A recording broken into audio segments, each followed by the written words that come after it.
Assalaamu alaykum obboleewwan musliimaa rabbiin nu badhaasee hunda caaltuu niyaamaa keessaa nu filatee hunda nu caalchisee amantii bareedduu kana nu dhaalchise alhamdulillaahi shukrii rabbii guddaa isa jiraachisee ol nu dhaabe nu hunda kan dhihoo jirtaniif kan jirtan halaalaa kan biyya keessaa fi kan jirtan biyya alaa obboleewwan diinii hundumti keessanii baga siniin gahee guyyaa jimaataati obboleewwan diinii hundumti keessanii baga siniin gahee guyyaa jimaataati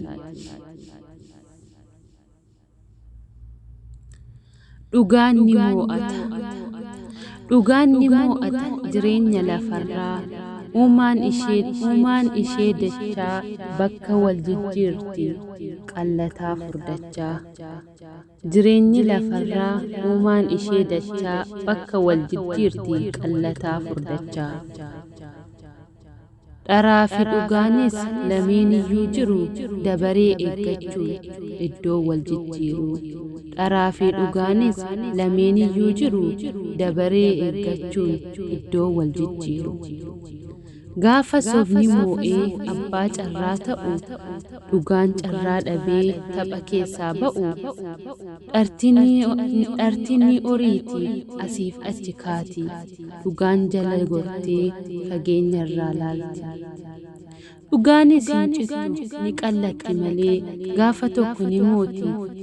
eeggattee dabaree dhugaanis hin cittu ni qallatti malee gaafa tokko ni mooti eeggattee dabaree gaafa dhugaan moo'ee lafarraa hanga'e gaafa abbaan dhugaa abbaa carraa ta'e dhartini salphatti aduun itti dhiitee waa meeqa gootullee yeroof nama miitee dhartini salphatti aduun itti dhiitee waa meeqa gootullee yeroof nama miitee dukkanni dheeratus aduun bahuun dhiisu isheen ifasheetiin hunda gammachiistu dukkanni dheeratus aduun bahuun dhiistu isheen ifasheetiin hunda gammachiiftu dhugaanis akkasi turtus ni mul'atti kaabaa fi kibbas ta'ee kallattii hundatti atillee yaa namaa kan sobaan kakattu faayidaa yeroof jettee qumaara taphattu rabbii keen sodaattu maaf sobaan kakattaa addunyaaf aakiraas